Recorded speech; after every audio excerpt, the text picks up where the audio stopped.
Well, just over a month until the 2018 spring split starts in both LCSs, so it's time to do some power rankings. We're going to start off with the North American LCS. And again, I mean, we're going off nothing.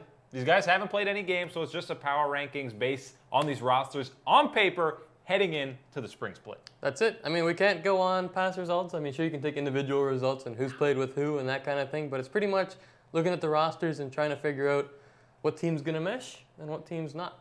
That's it. That's all we're doing. Let's dive right into it. Coming in at number 10, we're obviously going backwards starting. Wow. 10-1. Amazing how that works. Yeah. Number 10, it's the boys from the Bay, or boy from the Bay, the only North American team in the split. Golden Guardians coming in at number 10. Now, Matt, maybe you thought maybe they're one spot higher, but we got them coming in at number 10, which is, yes, last. Yeah, after some more thought, I think Golden Guardians probably deserve that 10th spot, and it's not even like this team doesn't have the potential or anything. It's just you look at the unproven AD carry and definitely a mid laner in High who even himself said he might not be mechanically as gifted as some of the other guys anymore, and then some of the Team Liquid people from before, and Lorlo and Matt. So, I mean, their approach to this split is just different than every other team, and they're kind of looking at trying to find the next great North American player because, as Lokodoko stated in an interview, he diagnosed the reason for TSM and Team Liquid being so great is they had that perfect North American core, whether it's, you know, Bjergsen and Hanser or Xmithy and Pobelter. That's what makes these teams good and contenders. So they're trying to find that next great NA guy they can just plug in there for years on end.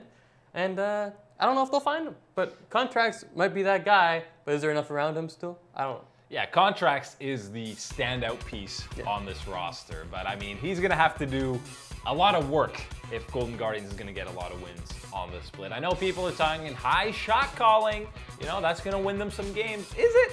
Is this shot calling going to win them some games?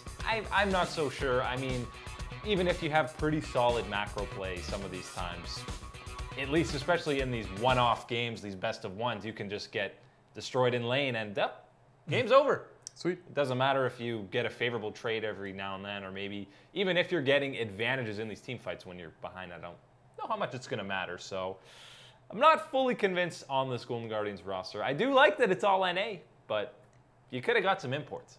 Yeah, you definitely could have. And I think they were deciding between High and a Korean mid laner, but when it comes down to it, if you're looking for a leader in that mid lane, then it's definitely better to have someone who speaks fluent English and has that experience in that shot calling role. So he's going to be a good mentor for all these young guys around him, and hopefully he can set them up for the future. But at least for right away, in this very first split, I don't think it's going to be a great team with great results.